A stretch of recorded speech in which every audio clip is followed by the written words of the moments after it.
Welcome back to Men of the Prize, the podcast. It is me, Harvey, your host. How you guys doing? What's up? How's this week been treating you? I ask you this every week. How are you doing? How's the week treating you? How are you treating yourself? Are you giving yourself grace? If this week hasn't been the best, are you allowing for that? You're not feeling bad about that. You're not letting that get the best of you, are you? Because we don't know how things happen. We don't know how life is gonna, it's gonna treat us. But make sure you treat yourself well. I'm a big proponent of self-care. And one thing that I talk about with self-care is the idea of therapy.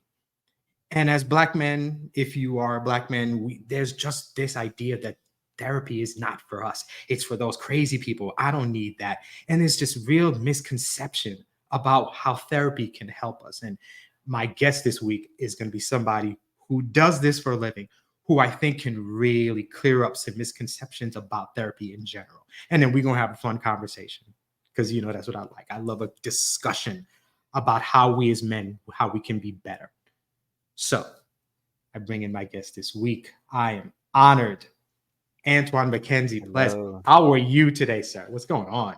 I am great. I'm great. It's a pretty good day outside, so that always contributes to good overall mood. But also just really happy to be here and having this conversation. So I am doing pretty good today. Thank you. So first of all, thank you for coming on here. Thank you for giving me of your time. We're recording on a Saturday here. You could be out, you could be doing other things, but you're talking with me. So I appreciate it. No With problem. that said, how I start every podcast, I have men on here. And one thing that I like to do is begin with flowers that I will be metaphorically handing to you. I love a good bio, and we rarely get to hear our own accomplishments. Mm, So whenever I have a man on, and a lot of podcasts, they'll just do it separately and then they'll just add it on later. I like to do it live because I want nice. one. By the way, this bio is legit. I grabbed some water because I know I'm gonna have to take a minute, catch my breath. Damn. Okay. But I love reading a good bio. And with that said, Gotcha. this is all the years of college. This is what it was for. The moments like this. All right. Right. This is Look at from me now, Antoine. mama. Yes, exactly. Exactly. Hello and welcome. I love how you start that. I read that. And I'm going to read it from your mouth. So it makes it easier. My name is Antwan McKenzie-Plez, owner and clinical director of It's All Grief LLC, grief and trauma specialist, author and bona fide neuroscience fanatic. I love the human brain and all of its amazing capabilities, including its ability to access true healing and restoration. I study it intensely and constantly engage in perfecting strategies to help people do just that. I consider myself counselor by profession, healer by calling. I like that. When I read that, I felt that. I like that a lot. It's important to know that I practice therapy in a very decolonized, non-traditional, and non-oppressive manner. By that, I mean that in our relationship, and I love the fact that it's a relationship. I may be the expert on mental health and healing, but you are the expert on your life. So we both use our best skills to work together in healing and liberating you. I am a mental health counselor located in Broward County, Florida. I am a licensed mental health counselor, licensed by the state of Florida, working on licensure in other additional states. I hold a Bachelor of Science in ESC K-12, a Master of Arts in Clinical Mental Health Counseling, and a graduate certification in Alcohol and Drug Abuse Counseling. I am trained and experienced in providing various types of therapy, including brain spotting, EMDR, cognitive processing therapy, and trauma focused CBT, just to name a few. Take that breath. I am There you go. experienced. And I'm I was like, not when is it gonna done. come up for air? I'm saying, my God, I am experienced in treating a myriad of issues, including anxiety, depression, grief, and trauma related disorders. I work with individuals ages 11 and up and provide a focus on helping people survive and thrive in the systems they live in, with particular focus on the ever present role that unresolved grief plays in many of our situations in which we feel stuck, unable to move forward with life. My clients benefit from learning What it is causing them to feel stuck and then becoming empowered to take effective action in their own lives towards getting unstuck. Sometimes this includes freeing oneself from the bondage of expectations, which can sometimes keep us from living as our truest and most authentic self. I'm almost done. Mhm. I'm a strong advocate for all gender minorities to include cisgender women, women of color, and trans identified individuals.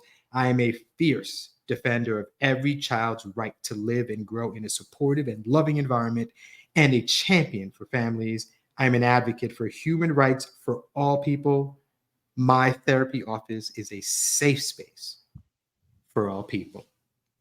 One, again, damn, because you've done a lot. Uh-huh. When do we have time to get about the house? I applaud all that you have done. Yeah. What I love about this was that as much as it is about you, it really feels like it's more about your potential client.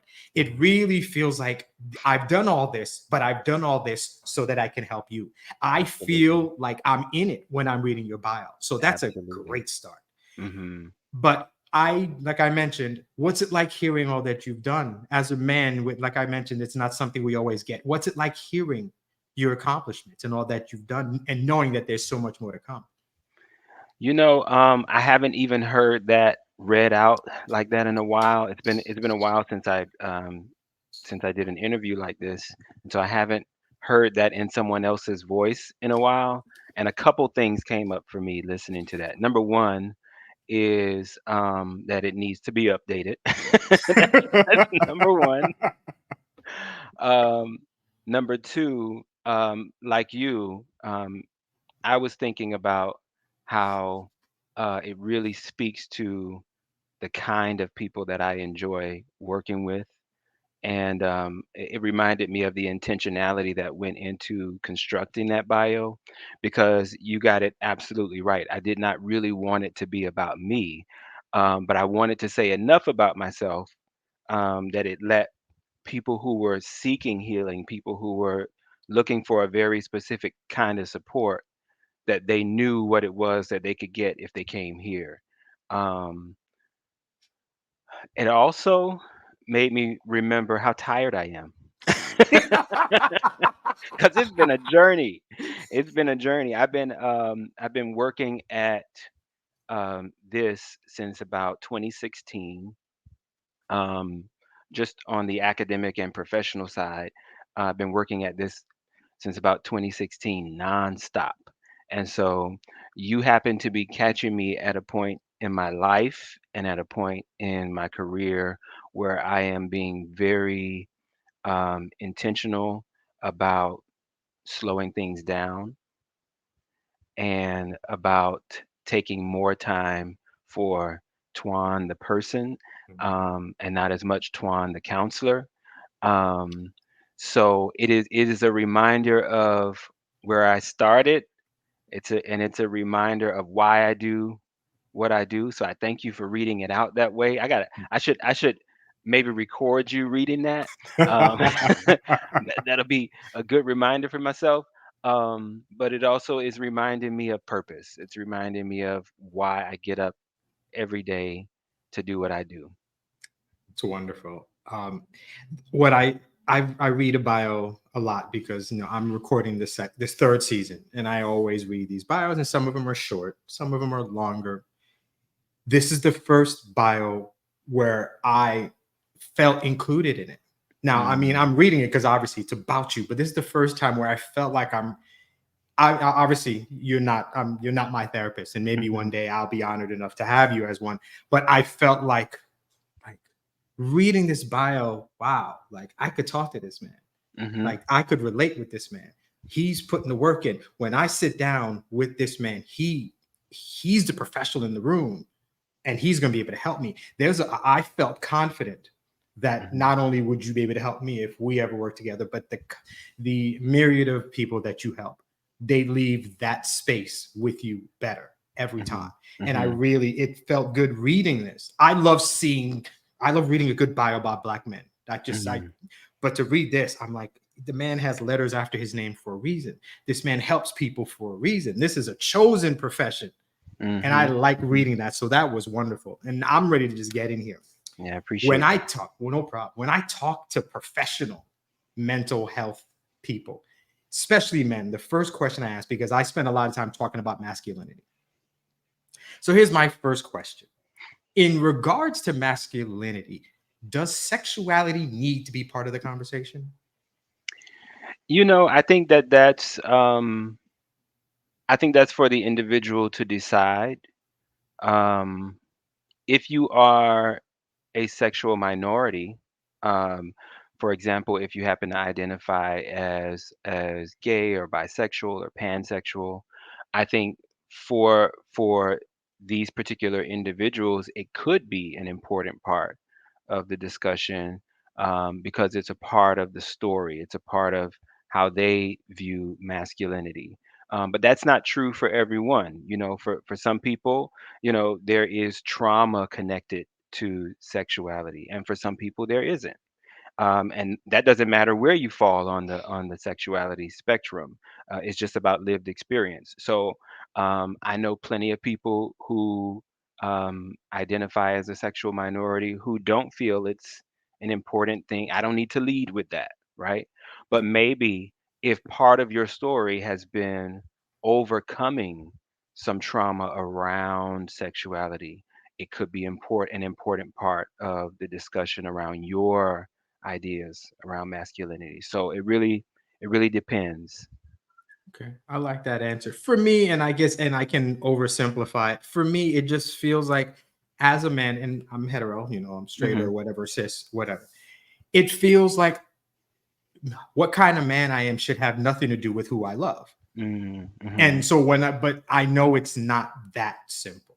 Mhm. So, and the way you answered that makes complete sense. Every person is different. To me, every man is different. So, masculinity is different for every single man. Absolutely. So, when I Mhm. talk about masculinity, how I'm supposed to be that, because for me, I'm not that strong. I'm not what masculine is. Like, I'm not handy. I can't fix anything. I'm not that dude. Like, if a tire breaks down, I can get to the phone fast. I Uh-huh. can get somebody Mhm. to do it. Yeah. But, in the 80s or 90s, I should be able to get about the car, change that Mhm. tire, and then keep it moving. So I've always, as a black man, I've always had these issues. As a man, am I really masculine? As a black man, am I black enough? Yeah. All these issues, masculinity, and that's what I wanted. That's the kind of conversation I wanted to engender. But I appreciate that answer. If you have never watched this show before, this Mhm. podcast, Right. welcome. I talk about masculinity. I talk about sexuality. I talk about everything that we are wrapped up in as men. And the way I do it is I take the word prize. Four of the letters in the word prize represent characteristics I think are good for men. So the first letter in the word prize is P, and the word is purpose. Purpose is defined as a reason for which something is done or created, or for which something exists. So, Antoine, what is your purpose in what you do? I love that. I love that, and I feel like I get this question all the time, and I'm always asking the question too because I think, especially, I mean, for everyone, but especially for men, and it's great that that's like the first characteristic that you look at, um, because I think everything extends from purpose. What you do from the moment you get out of bed in the morning is driven by whatever you feel, whatever you have been taught your purpose is. For me, purpose is, there is both a lifetime purpose that I know that I feel called to, but there's also a day-to-day purpose. Um, and day to day, this may sound a little woo woo, but day to day, my purpose is to be myself, is to just be Twan, no matter where I am, and no matter how many letters I have behind my name, no matter how many accomplishments I can tout. My purpose every day is to get up and be myself. Um, I fought really, really hard in life to be able to do that. We talked just a few seconds ago around sexuality and masculinity. So I think it's important for your listeners to know that I am an openly gay man, and so I had to really, really fight in my life to be able to be comfortably and openly myself. So every day, it's about leading with the fullness of who I am in every situation. Now, does that mean that I walk through the door and announce my sexuality everywhere I go? No, that's not necessary. But in some spaces, it is. In some spaces, it's important to be that representation. Um, so let me start on that level, and I can be a little verbose. So feel free to guide me here. Bring it on, Um, brother. Let's but go. I've had some conversations around purpose where people kind of blow that up to be way more complicated than it needs to be. Um, so when I say day-to-day purpose, I like to refer back to the Bible. In one of the Gospels, now I'm not a theologian, but in one of the Gospels, um, you hear reference to uh, the birds just being birds, right? That um, their purpose in life is to go about being birds, and they don't worry about where their food is going to come from and this and that. Um, and so I like to refer back to that. A bird's purpose is to be a bird. A flower's purpose is to be a flower. It is just that simple. God has created such a diverse world full of diverse things and diverse people. And our first and most important purpose in life is to simply be who He made us, to show up in the world authentically ourselves. Um, on a larger scale, what is the work that I feel called here to do? What is it that I feel that I am supposed to contribute to the world? And for me, that is always evolving. And I tell my clients all the time, don't get married to the idea that I'm going to be your therapist forever because I'm just a therapist in this iteration of my purpose, right? 5 years from now, I could be doing something completely different. I will always be a healer, though. That is my purpose, is that I was put here to heal. What capacity I do that in is up to God, up to circumstances. But I started out working direct care with adults with developmental disabilities. I was a healer then. I was doing different kind of work, but I was a healer then. In every capacity that I functioned in, whether a therapist or not, I'm a healer. So ultimately, that's why I say therapist by profession, counselor by profession, but healer by calling. I love that answer. Something you said at the beginning, and your mission is to just be yourself, to Hmm. just be you. Do you know who you are? Absolutely. Absolutely. I know who I am and I am knowing who I am day by day. I'm just like everyone else in the process of becoming, right? But at my core, I know who I am without without having to reference what I do and what I've done. Um, you want my answer to that, like Oh, who I am? okay. You know what? That's usually what I end with, but we Okay, here. Bring that. yeah, Let's go. yeah. Let's do Let's that. let it Talk to me. go. Let's Yes, let it sir. go. All right. I am Cherie and Mando's pride and joy. It's my mother and my father. Um, I'm their oldest born child, and I really, I'd like to say this as humbly as I know how, um, but I am strength and perseverance personified. Um, I am a son of God. Took me a really, really long time to know that deep down in my bones, and to be able to say that without questioning it. Um, and I am a lover of people. I, that's a gift. That's probably the number one gift that I was given, was just to be a lover of people. I'm a connector of people. I am love. I am pure love. That's wonderful. That's Hmm. wonderful. And I asked you that about yourself because I think truly knowing yourself, knowing who you are, is a gift. And there's so many of us who are not there yet, who have not Hmm. received that gift. And to me, life is this continuous journey trying to find out who you are. I can tell you in all honesty that I don't know who I am yet. I am in this continuous journey. I'm walking this path trying to find who I am. And Hmm. there's different iterations of who I am. Hmm. I have this person, then I became a father. Now I'm, podcaster and success coach and husband and all these things. Hmm. But what you hear isn't me. What you hear are things that I do. Hmm. And I think a lot of us men have that problem. We aren't who we are what we do. Hmm. And that's a struggle that I Hmm. think a lot of us have to do, which is why I feel like getting the opportunity to sit down and talk with you, or a therapist in general, anybody around you, to actually talk about that. Hmm. It just builds confidence and just introspection, and kind of figure out what kind of person I am. That's why I love the idea of therapy. So I want to jump into something else. Why why is the idea of therapy so foreign?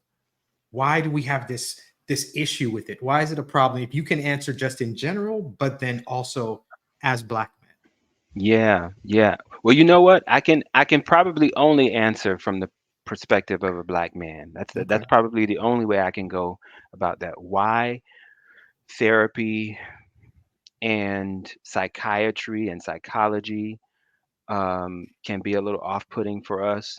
I think it comes down to history. I think that black men rightfully have a healthy suspicion of the American medical apparatus, and therapy is a part of the American medical apparatus. And so, yeah, I experience that all the time. A lot of black men come into therapy with fear and trepidation and ultra cautious. Hmm. Sometimes they're forced into it Yep. by either the woman in their lives or their children or whatever, and they are coming in kicking and screaming. And I hear it, I understand it, I get it. That is, I believe in epigenetics. I believe that in our DNA is encoded all of the experiences of our ancestors. Yes, And sir. so our DNA tells us, be careful. Be Yes, sir. careful with these people writing out diagnoses and prescribing treatments for you, because we have had a reason to not trust that. So I first want to start there and validate it there. Like, we do have a reason for it. But secondly, I think just culturally, um, and I don't know that this part is very specific to men, because I also experienced this with black women. um, we do see going to talk with someone about our problems as a sign of weakness in our culture. And I think it's becoming more and more acceptable to see black women do that. We still have a little bit of catching up to do where it comes to black men. Um, Sometimes a black man discloses, I'm seeing a therapist, and then they get the, oh, Mm. Oh, oh, what wow. happened? What's going on? Right. Like Is something everything happened. Like, oh okay? my god. Right. Yeah. Right. That's So terrible. it That's is. terrible. It is. And I hear this more often than you would believe. I hear, like, let's say I'm doing a consultation call with a black man, and at some point in the call, they're going to say something like, I mean, I'm not crazy or anything like that, right? To some effect, they make a statement like that, and I go, oh, thank you. That is really good to hear, because I really don't work with crazy people. That's not my specialty. you know, um, and yeah, so we still have a lot of ways to go with helping people to understand that therapy is not for crazy people. It's not for people who can't figure things out on their own. It's not for people who are not mentally strong. As a matter of fact, it takes a lot of mental strength and vulnerability and courage to pursue therapy, to decide that, okay, I'm choosing a person that I'm just going to open my life up to and bear everything to. So it takes really a lot of courage to do that. But yeah, it's because of that connotation that usually in the past when we've heard about people who are in therapy, we're thinking the absolute worst diagnoses. We're thinking Hmm. about people who have done terrible things and who have had to be committed to mental institutions. And that's just not, that's the furthest thing away from what I do as an outpatient therapist. If I can I just quickly break down the different levels? Please. All right, because there is an aspect of that, but I want people to understand the difference. So there are things called levels of care.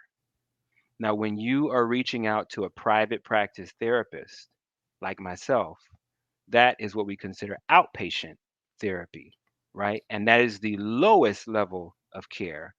Um, that is for people who are doing pretty well by many standards. They are able to function decent in life, and these are people who just may have some emotional things to work through, or maybe they're noticing um, some less than desirable outcomes in relationships and things like that.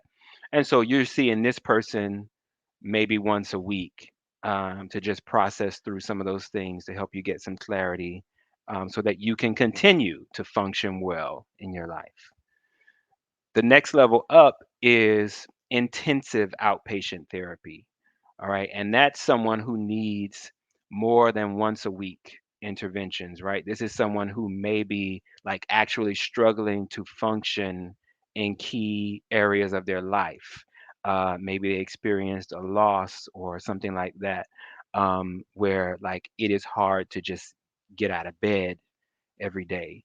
And so that's where you're meeting with an outpatient therapist more than once a week.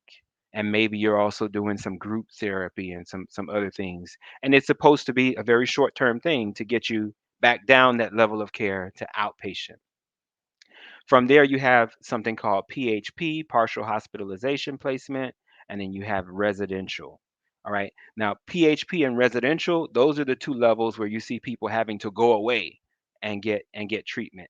Now, these are people who have really severe mental health issues that without intense intervention, they may be a harm to themselves or others.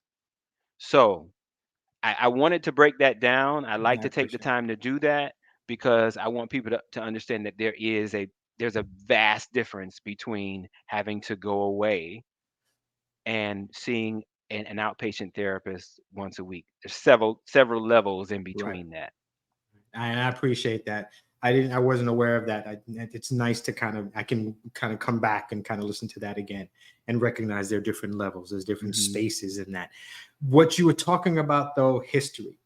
As we're recording this, are you big? Do you check out TikTok a lot? Are you on that at all? I mean, you can't avoid TikTok these And days. exactly I'm not right. I'm not on TikTok. Right. People are telling me I should be, but Mm. social media wears me out. I, Uh, I but I'm feel you. aware of TikTok. I asked because as we're recording, there's kind of this thing going on, and I kind of wanted to get your opinion. There is this white ER doctor Okay. who put out a video, and he said that with a lot of his African American patients, a lot of times while he's trying to get put together history and figure out what's going on with them, they'll have somebody on the phone with them, and he never really understood. So he was asking people. So, and it felt genuine, like he was asking the TikTok community, why is that? That's not really something I see with my Caucasian, but with my African American ones, patients, they do that. What is that?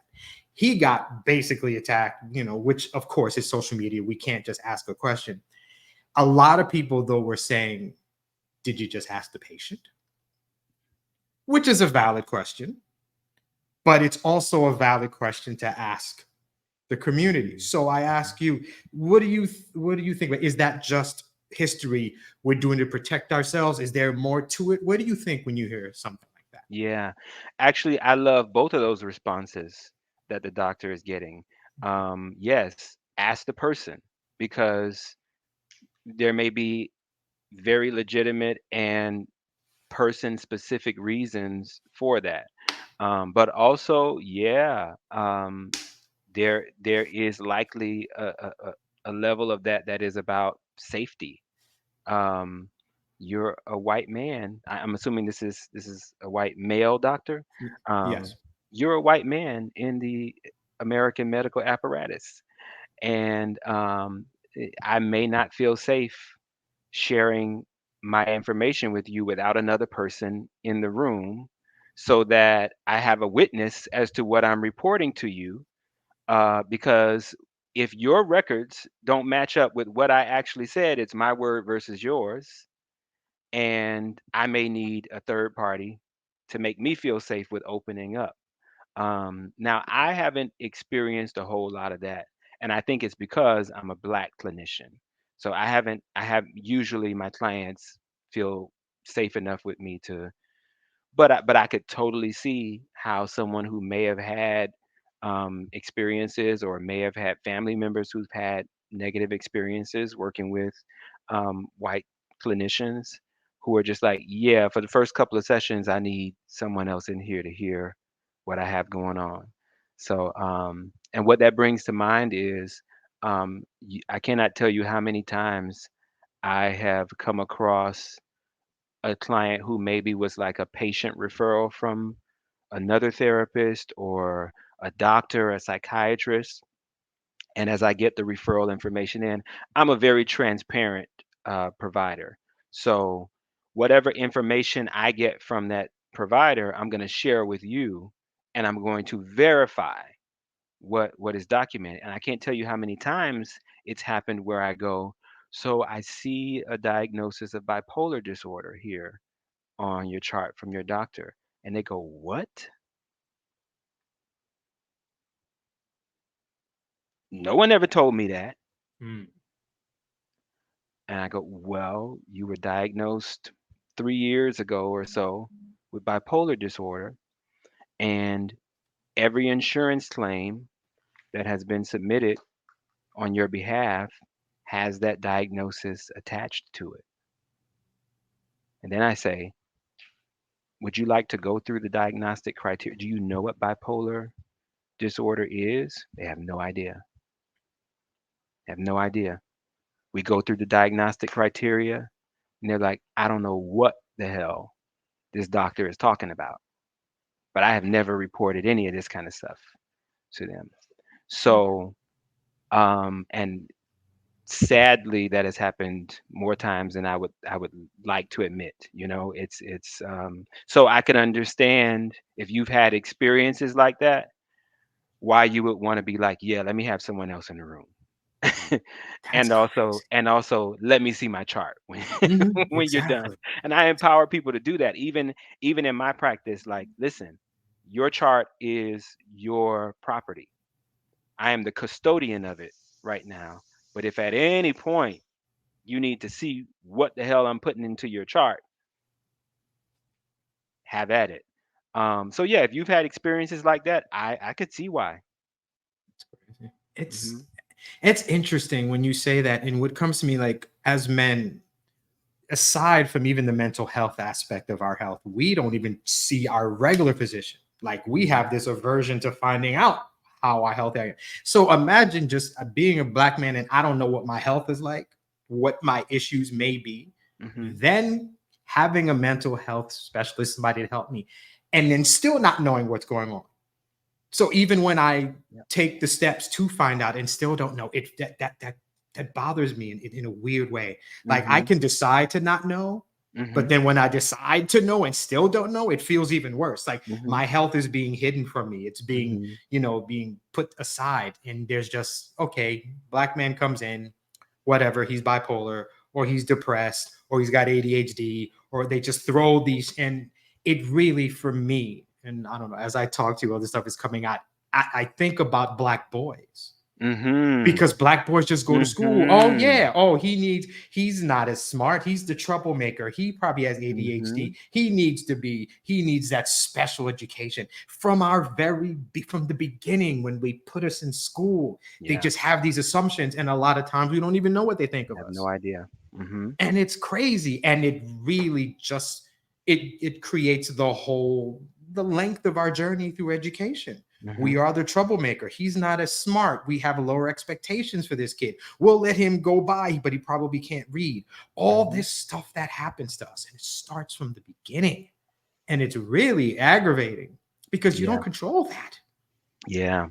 My goodness, it's just there's so much to it. And the more I Yeah. have these conversations, when I get Black male teachers, it's a whole other conversation I have with them. Oh, sure. I Sure. just, oh my My god. my undergrad degree is in ESE education, K through 12. So, and that's actually honestly what got me so interested in mental health, was just noticing how much the ESE system, the special education system, is a part of that school to prison Yeah. pipeline, You're right. right? And Mm-hmm. diagnoses that are placed on children in schools, black boys usually in schools, that they never have any awareness of, that is now on their, we used to call it their permanent record, right? That follows them throughout life, and it dictates the kind of education you get, the quality of services and supports you get, and how much that is linked with later on life outcomes. So that's what really got me really interested in mental health, was doing those studies in ESE K through 12. Mm. Um, and the scary part of it is, I like to do a lot of consultation with parents who are kind of in that process where they're having um, children who are having behavioral issues in school, and they're going through that like evaluation period where they're trying to determine if the kid has special needs. Um, a lot of the folks who are rendering these diagnoses in schools are not even qualified to render those diagnoses, and so that's a whole other conversation. Mm-hmm. You can bring Mm-hmm. a special ed teacher on to talk about that. But Right. yeah, that's another thing I'm very passionate about, is like, we have to empower ourselves as a community with our rights, as it relates to our children's education, because that's foundational. That is foundational. And if someone is telling you that your kid needs a special placement, um, just like you would with anything else, get a second, a third, a fourth Mm-hmm. opinion. Mm-hmm. Bring in whoever you have to bring in to advise, and don't accept the first diagnosis that someone renders to you unless you have done your research, and you can say, you know what, objectively, I can see where they're coming from with Mm-hmm. this. So when I talk about in the bio practicing therapy in a decolonized fashion, what I mean is that I talk to my client in that very first session, especially when we're dealing with insurance.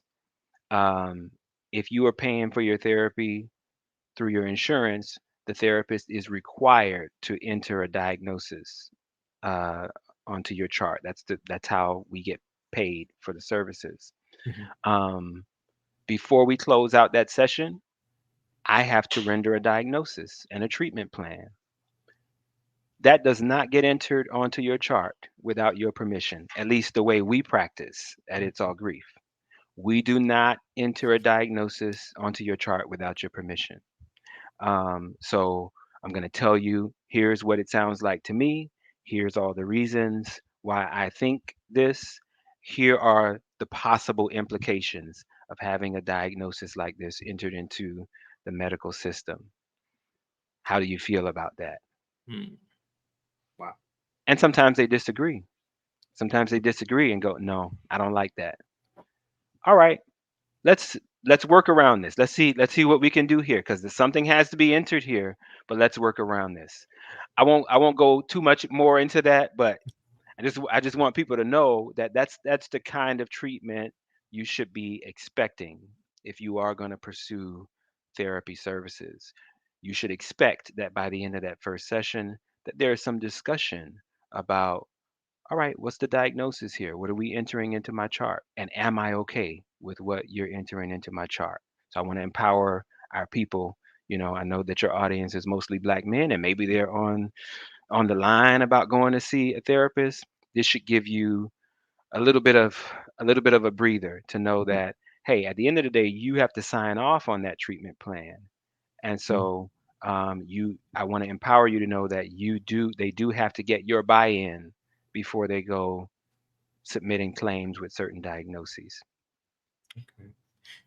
I'm going to move on, but one thing I wanted to say is, if I were to sit and at some point when I know I'm able to do so, you would very much be the person I'd like to talk to. But I feel like the whole situation, there's steps. Okay, I feel like I need somebody to talk to. I got to get past the barrier of, you know what? I need to go talk to somebody. All Hmm. right, I'm going to do it now. Now I'm going to search and find somebody. Hmm. The first person I talk to may not be the one.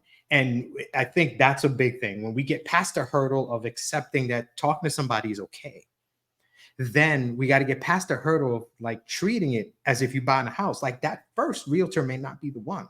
That second one may not Absolutely. be the one. It may take me 4 or 5 times to talk to somebody, to feel comfortable with somebody to talk to. Hmm.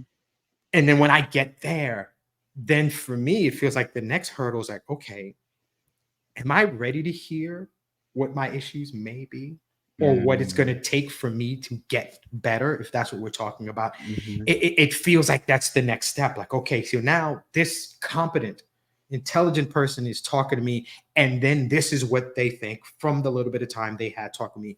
And then to kind of lay it out, I feel like I'd be a little bit apprehensive. Okay, he's going to Hmm. tell me something. And I feel like that's the next thing, to be Hmm. like, okay, I got to accept this or not accept it, but Hmm. I got to hear it. No matter what, Hmm. I have to hear it. Hmm. What do you say to somebody when they're in this moment and this professional is about to say something to you that you probably have never Yeah. heard before, Yeah. and Yeah. you probably aren't ready to hear? What's your response to that, man? Yeah.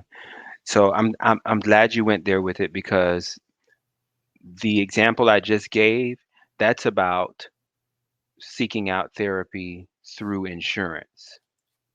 Through insurance. All right. The insurance requires that there is a diagnosis entered by the end of the first session. All right. Um, when you decide to pursue therapy privately, we're not required to diagnose anything. We're Okay. required to sit with you and help you to figure out the issue you're bringing to the table and to prescribe a plan of action for helping you to overcome whatever that is. And we don't ever have to label it anything. All right? So it's very different. It's a very different process. So if things like diagnosis is off-putting for you, just know that there are other options, right? And yes, therapy can be expensive. Therapy Right. therapy can cost, but there are always clinicians that are willing to offer sliding scale. There are sometimes even community organizations, nonprofits that you can go through who will cover the cost of your private therapy, and we can talk a little bit more about what those resources are. So there are ways to get around that. Essentially, every therapist just wants to help you figure out what your problem is or what your challenge is, and then help you to co construct a plan for dealing with that challenge. It's the American medical apparatus that makes us diagnose and label these things. Also, diagnoses are just a snapshot of where you are at a particular place in time. Okay. Those can change. So if you are diagnosed bipolar today, even something like that, even something as heavy as bipolar disorder, with therapy and with the right treatment, and maybe with the right lifestyle changes, 6 months from now, you may demonstrate absolutely none of those symptoms of bipolar disorder. So again, even with diagnosis, if you have to go through insurance to pay for therapy, diagnoses are things that can change with time. So I hope I answered You the did. question. Okay. You certainly Uh, did. And I appreciate that. And I mhm, appreciate you going into this. This is not a conversation that I typically have.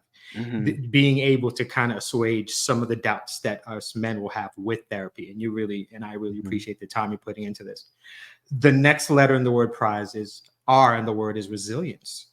And I'm going to ask you a different question with this: the capacity to recover quickly from difficulties and toughness.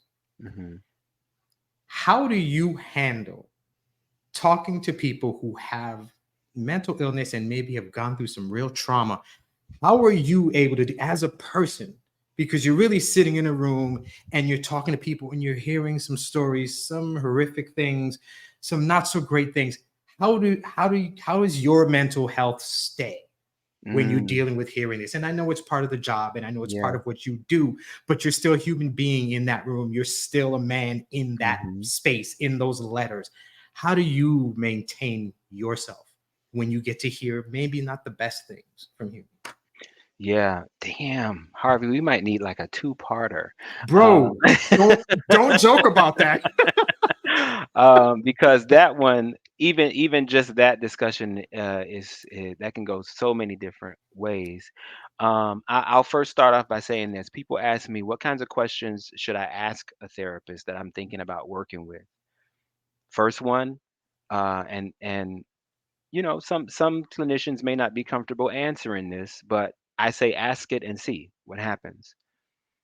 I believe you should ask your potential therapist, are you in therapy? Or at least have you been in therapy, right? Um, I personally refuse to see a therapist who is not in therapy themselves Okay. or who hasn't at least been in therapy. And believe it or not, there are a lot of therapists out there who have never even been in therapy, which is Mm, crazy to me. That is I, just I agree. recipe for disaster, in Yes, my I opinion, right? agree. No matter what my skill or my profession is, I'm a human being first. And it's a beautiful question that you ask because I don't think many people think about it. What is that? What is that like to just hear these things all day? And how do you maintain your own sanity and your own well-being? For me, it is multifaceted.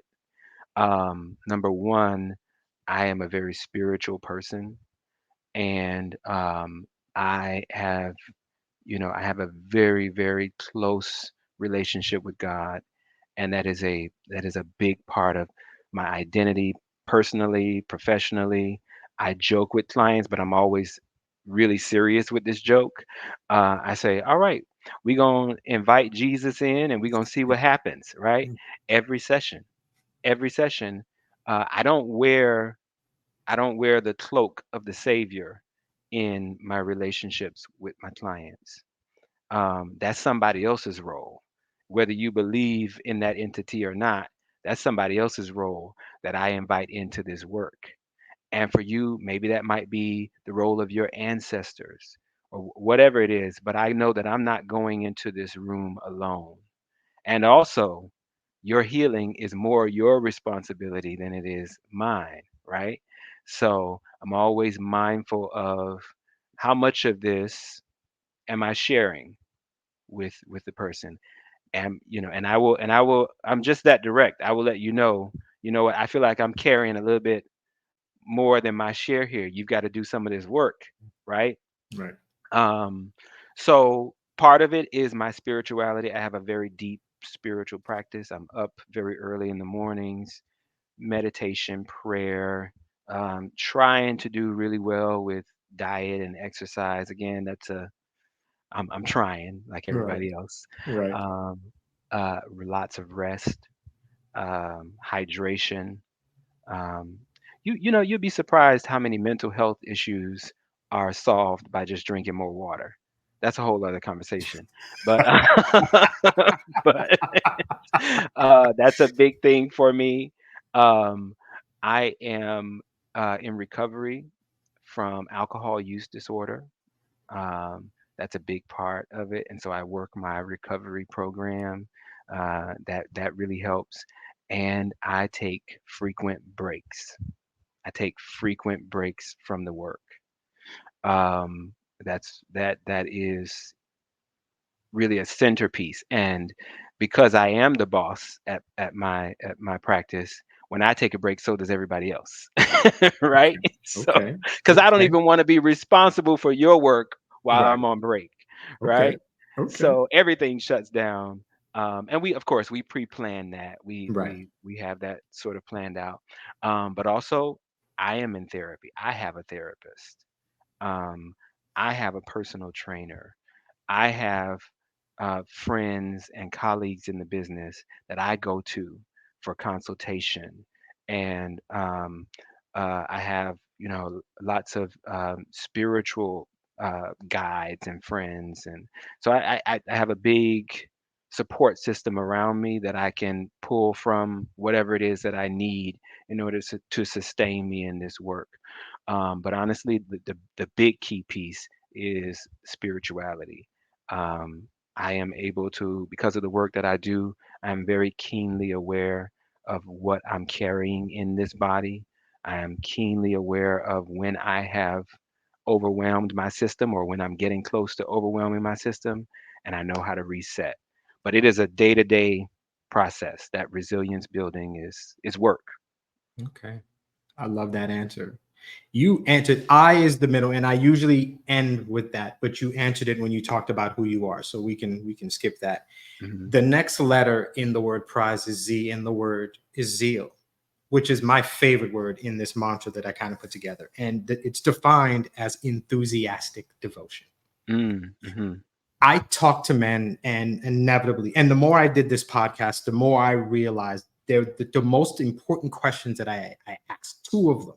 One, what do you do for you when life is kicking you in the proverbial ass? When you are struggling, we got these shoulders and we're carrying life and all this stuff. What do you do for you? Something that is not something that you do with your partner or maybe your kids or your best Hmm. friend or something. What do you do for you? And you answered Hmm. that. How important is it for anyone? But obviously, I speak as I talk about men. How important is it for people to have something to step to go to when life is beating us down? How important is to have something for you? Very important. Very important. Interestingly enough, it is one of the key things um, that I work on with black men. It is, it's so amazing that you asked that question because, like I said, every individual is different, but there are some common themes that you see in our community, and finding something that is just yours, especially when you also happen to wear the role of husband, father, pastor, teacher, deacon, whatever. Finding something that is just yours is one of the most important things you're gonna be doing in this work. Um, and it could be so simple. It's not anything super deep sometimes. I'm working with a client right now who is rediscovering his love for professional wrestling, Oh, of that's all my things. Of all things, rediscovering his love for professional wrestling and figuring out what it looks like to say this is the thing that's just for me, right? yep. The kids and the wife will be all right for an hour and a half. I'm Yeah. going into the man cave and I'm going to watch an hour and a half of professional wrestling, and that is my just for me thing. So Mhm. it is super important. If you, to the listeners, if you are not yet ready to go to therapy, start there. Start there. Number one, do I have a thing that is just mine? Yep. There it is. Do I have a thing that's just mine? Most of the time, the answer is no, especially if you are a father, a husband. Find out what that would be, you know. Uh, do you need to start a book collection that's just yours? What does that look like? Um, do I need to schedule a day at least a month away? Go check into a hotel. Maybe that's your thing. Maybe I don't, whatever it is, it could be very small, but Right. if you're not ready for therapy, you'll do yourself a world of good to ask yourself that question. What do I have that's just for me? And if I can't identify it, get to work on identifying it and making it happen. Mhm. That's a big, and you're right. And I won't act like what I do is, in the same realm as you, but that is a huge thing.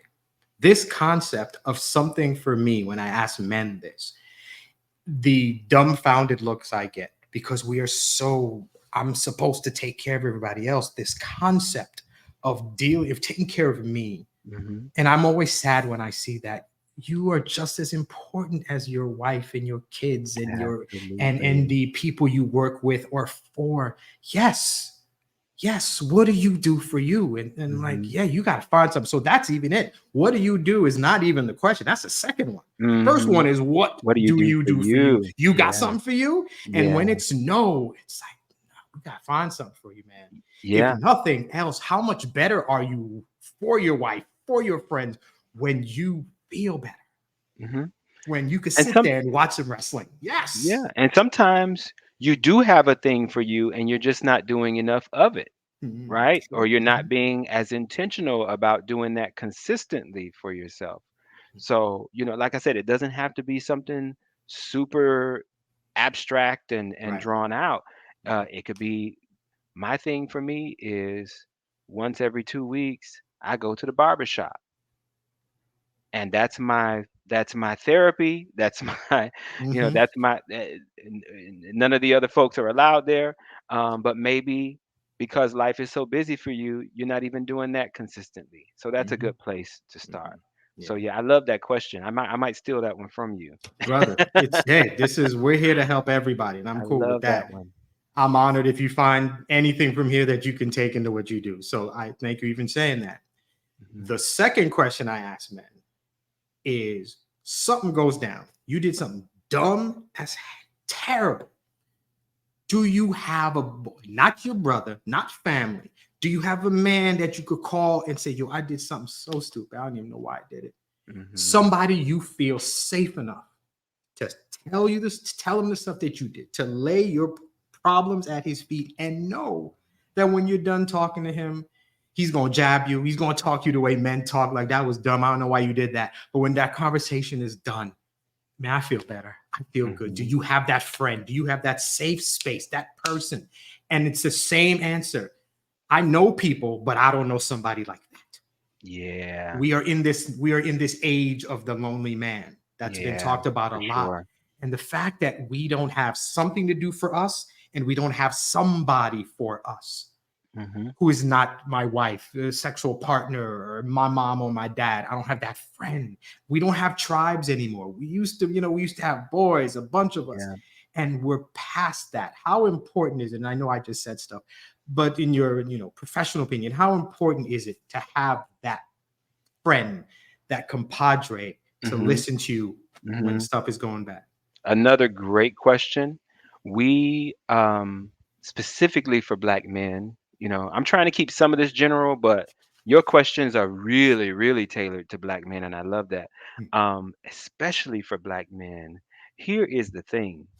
Um, we've lost a lot of our history and our culture through slavery, through just the way the world is going. We've lost a lot of that. And I think one of the things that we need to remember is that as African people, we learn, we grow, and we heal in community. I don't care what individualistic training you've been given about the power of the individual. That may work for them. That does not work for us. We are a communal people.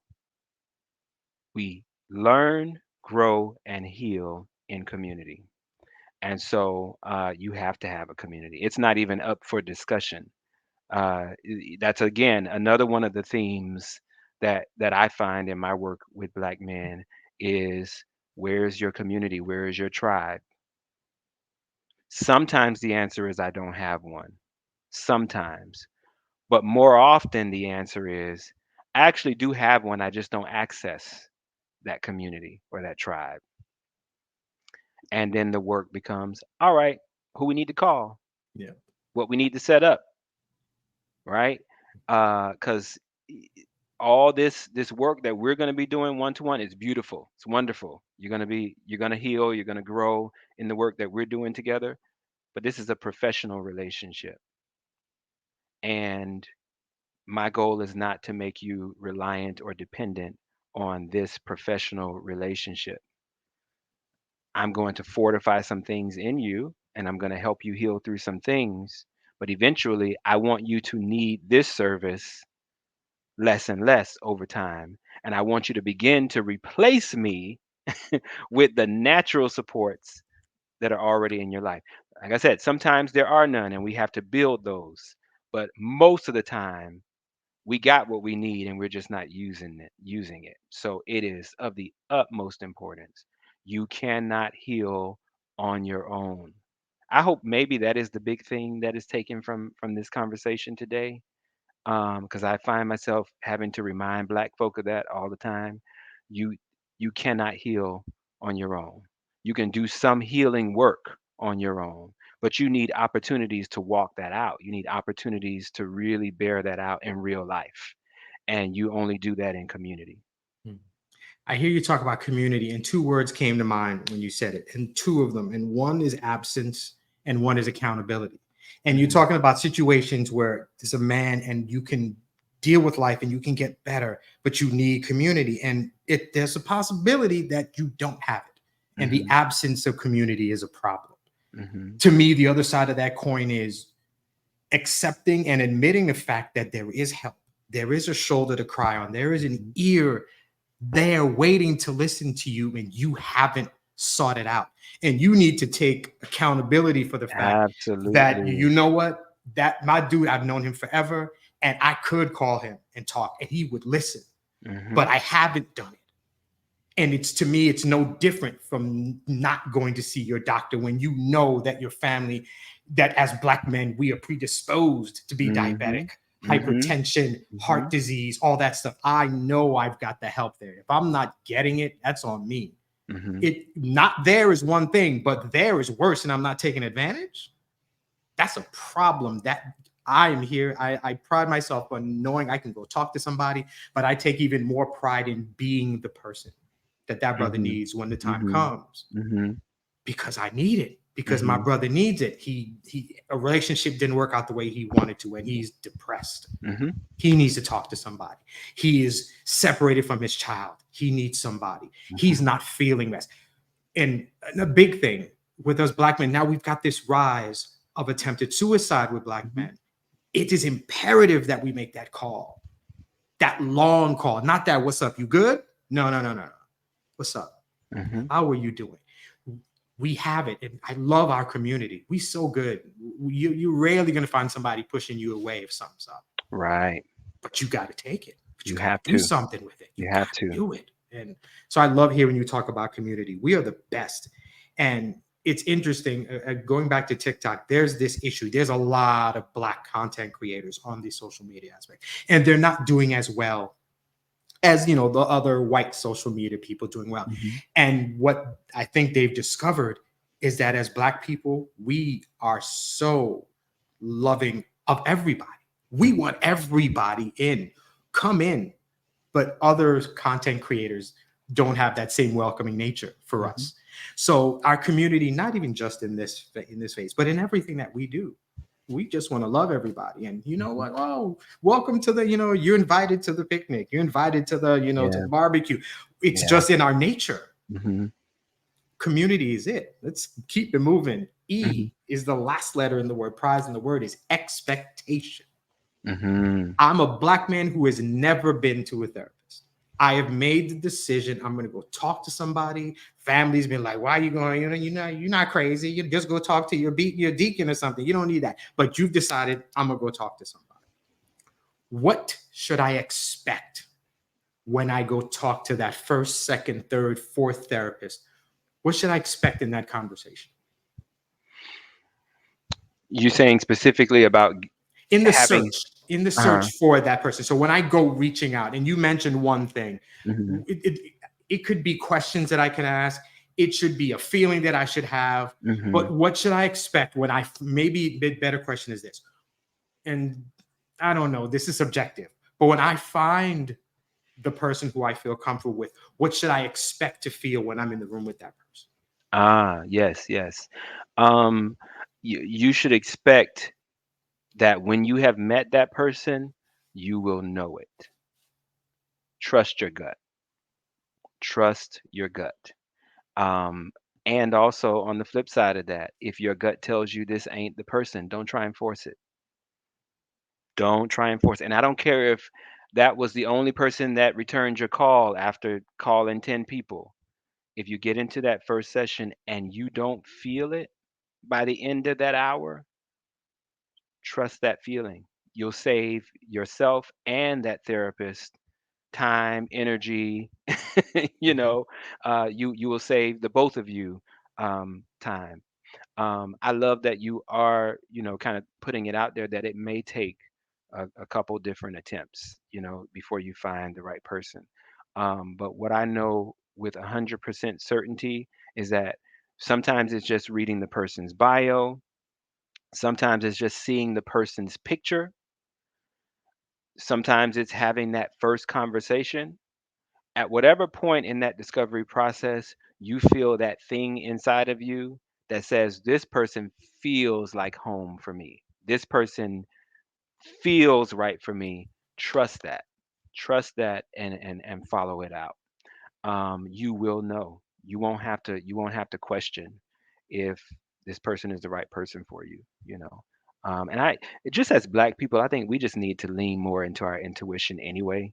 Yes, sir. We are all natural healers. We are all natural intuitives, and somehow we've been conditioned not to trust our gut. But as black folk, and I think particularly as black men, we are the healers of our communities, and when you've met another healer. You know it. When you met your current pastor, there was a thing that happened between the two of you, and you can't really explain it, but you knew that was your pastor. Same thing with your therapist. There will be that thing that you will feel. Go with it. I appreciate that answer. I appreciate that a lot.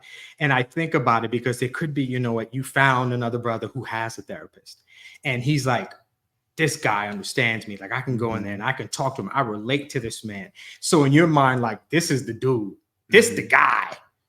And then only to go there and to not have that same connection, it can feel like, oh wow, is there something wrong with me because I'm not connecting with this guy the way my boy is? And Hmm. you have to realize that that's not the case at It's not all. the A case. lot of it is feeling, it's environment, it's the Hmm. ambiance in the room or in the Hmm. conversation. There's a Hmm. lot, and a lot of it is just that guy understands my particular struggle. Right. He understands. I'm late. It's like I've had conversations with men and like, you know what, I found this therapist and he was good, but then I met this other dude and what happened? This one man I spoke to, and he was late for that first session Hmm. with another therapist that he ended up leaving. And black man, white therapist. He gets there and he apologizes. I'm sorry I'm late. I was driving here. I was on the way to work. I was on the way to see you. And on the way, this cop was behind me for like 5 minutes Mm. and I slowed down and I was so nervous and I didn't know if I was going to make it. And the therapist didn't get it. Mhm. He just didn't understand it. He didn't understand there's an inherent fear as a black man that I'm driving my car and now I Mhm. got somebody behind me and I don't know if I'm going to make it to this appointment. Mm. Mhm. I'm not going to get to park this car. I'm not going to get home. And this therapist was like, "What are you worried about?" So I mean, maybe you would have just gotten a ticket. Wow. And he didn't get it. Yeah. And sometimes I need to be in a room with somebody. Like, had I been driving to a black woman therapist, she was like, I got you. Mhm. And the next Mhm. question is, are you okay? Mhm. You good? Because I know that stress, because she knows that stress. Because if I'd been a black man, he would have known that stress. But that guy, and that doesn't mean there's anything wrong with him. He just doesn't understand.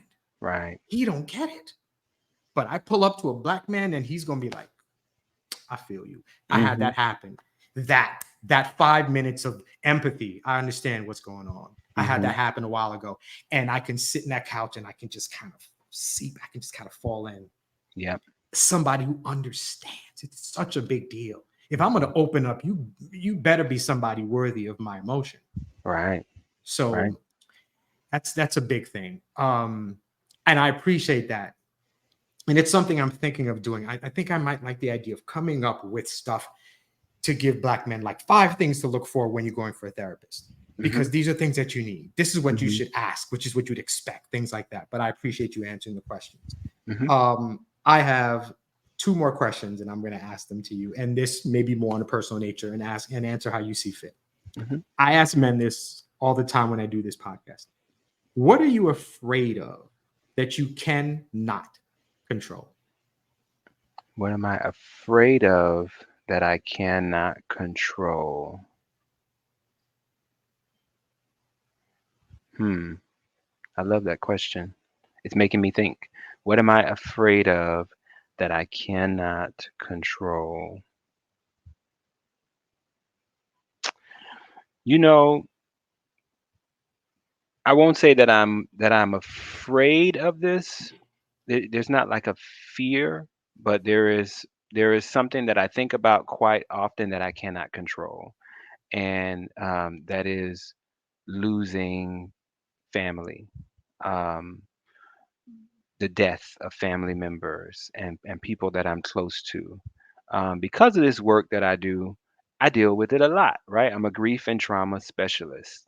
And so usually people are coming to me when the worst thing in their life has happened, you know? Um, and so I find myself thinking a lot about the safety of my family. Um, I pray every day about, God gracing my family with traveling graces and things like that, and keeping them safe.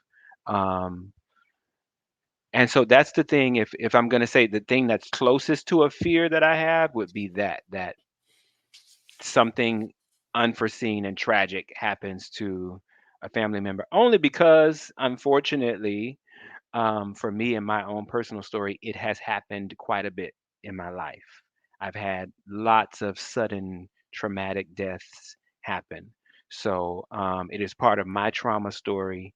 And so that's probably the closest thing to a fear that I experience that I can't control. I don't typically answer that question myself, but you kind of touched on it for me. I'm part of a large Haitian family. I Okay. have 12 uncles and aunts, and none of them have passed. Mm, So for me, you're blessed. I'm blessed, but I'm also acutely aware that that's going to change. Mm-hmm. And at some point, we have to, part of living is death. Mm-hmm. And at some point, I'm 49, I'm young, I expect to live a long time. But with living a long time, I don't know about fear, but I'm just like, I, I, yeah, I am afraid of it. I'm scared of the fact that I'm probably going to have to go to a lot of funerals, Mm-hmm. because it's just going to happen. Mm-hmm. And I try not to think about it a lot, but it's eventual. My Yeah. father is going to pass, my mom's going to pass, and his brother is going to pass. And like, it's a weird feeling, because I don't want to sit there, and I'm not trying to sit into the depths of mortality and Right. such, Right. but it's a thought that comes. The other side of that coin and that question is, what are you afraid of that you can control? Mm.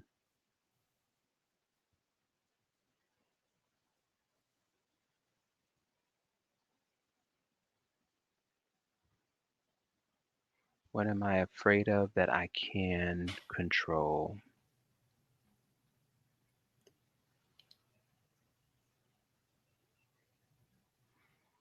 The only thing that is coming up for me right now is physical health. physical health. So you mentioned earlier black folks just being predisposed to diabetes and high blood pressure and things like that. On both sides of my family, um, there are high rates of addiction. Um, there's lots of diabetes, lots of high blood pressure and heart disease. My maternal grandmother died at 38 of heart disease. Um, an aunt who was really like a mother to me died before 30 Mm. of uh, I guess you could call it diet related issues, right? Right. And so there's a lot of obesity and things like that on both sides of my family. I mean, I hit the lottery when it came to when it came to morbidity. Right. Um, so that's something that I am learning to kind of relax around. Like I have been in my life hyper focused on health to the point that like it actually gave me anxiety just Mm. thinking about health.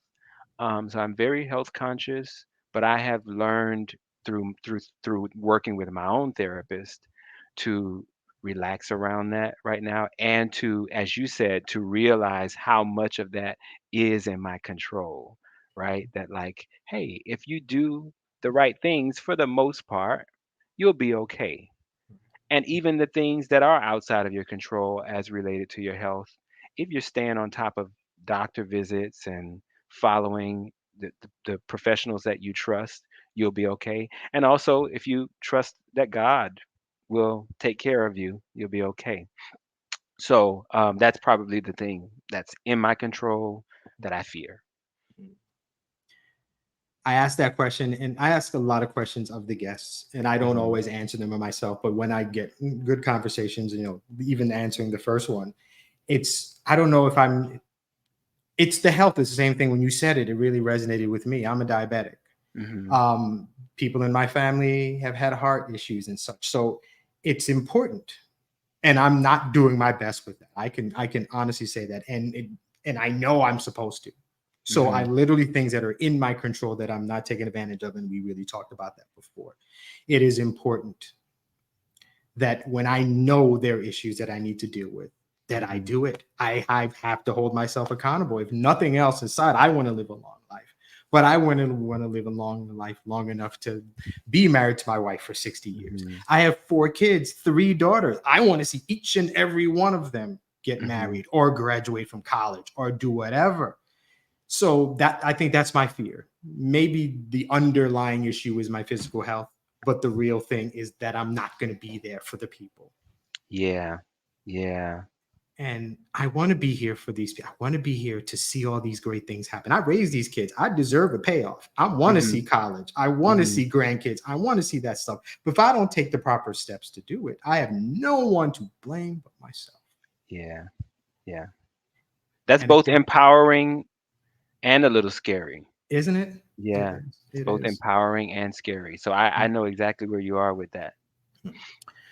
This has been a fantastic conversation. I appreciate so much, and you've been open, and you've been gave great answers, and I, Thank you. I learned a lot. Oh, I got one more question, just Mhm. because it thought of me. I asked men this season I've been recording.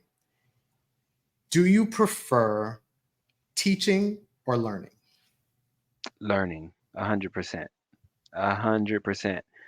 It's part of my identity. I'm a learner. I'm a lifelong learner. Even when I'm teaching, I'm learning. I am a natural teacher and I love teaching, but even when I'm teaching, I'm learning. I spent a little bit of time as a child therapist when I was working as an intern to earn my hours for licensure. So I spent a year working with small children. And when I tell you, I probably learned more from them than they ever learned from me. They learned from me for sure. And Mhm. I enjoyed being sort of like a one-on-one teacher. But the things I learned from those little ones is, just priceless nuggets of information. So I am always learning. When I'm in sessions with clients, I'm sharing information, but I'm learning. I'm a strong believer that we have never met anyone for the first time.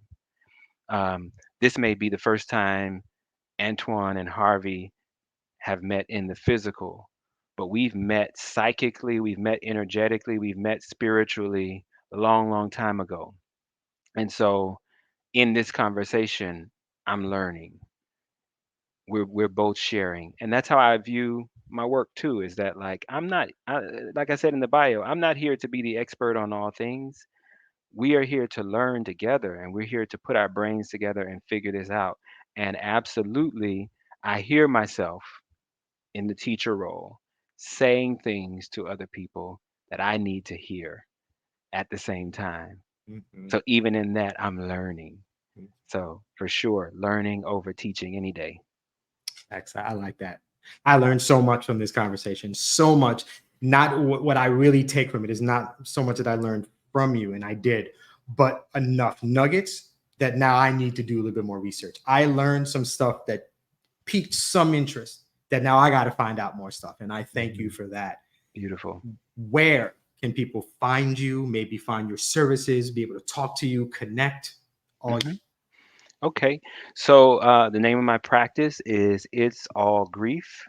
So you can go to itsallgrief.com. We are a group practice, so you'll see information there for the other therapists as well that work at my practice. Um, my specific link is itsallgrief.com/meet dash Antoine. Um, you can send me emails. I love getting emails from people, questions and whatever. You can just hit me up at asktwan at itsallgrief.com, ASKTWAN at itsallgrief.com. I am Twan the Counselor on Facebook and Instagram. So at TWANTHECOUNSELOR on Facebook and Instagram. My practice is also on Facebook and Instagram at It's All Grief. fantastic. All that information, in case you didn't get a chance to write it down, will be in the episode notes. Hmm. I am honored that you gave me your time. I am Thank you. forever a better man for talking with you. Thank you Oh so man. Oh much man. for this. Likewise. Likewise. You are such a healer. Please continue to do this work. It is. These are very important conversations, and I just want to affirm you as a healer in your own right. These are the questions we need to be asking ourselves. These are the conversations we need in our community. Because let's just be honest about it. Not every black man is going to end up in therapy. But Right. if they can find a podcast like this where the right questions are asked. You never know what might be said that changes someone's life. So I want to encourage you to continue doing what you're doing. Thank you. I appreciate it, and I will. And with guests like you, it makes it easy to just spread the good word.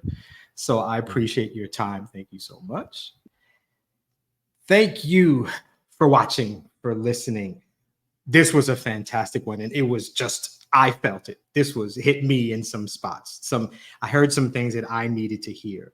I end this podcast the same way, talking to you men about life, and you in particular. And I always want to remind you that life can get tough, and we consider making bad decisions.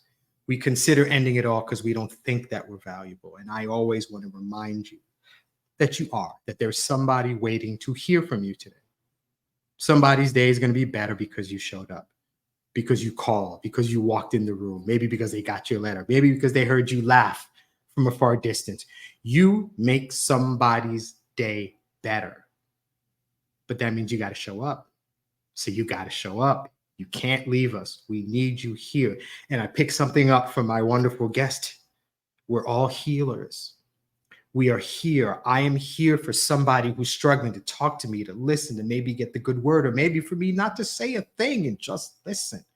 And you can be the same for some other man who is struggling with life, struggling with relationships, struggling professionally, emotionally, psychologically, any way. You don't have to be trained. You could just be present, and you are going to save that man's life. It is important that we recognize community. We just talked about this. Community is important. You are in a community and there's somebody who needs you. Make sure you're around for that man. Thank you again for watching. Thank you for listening, and never, ever forget that you are fantastic. You are a great man, and you're the prize. And I'll see you next week.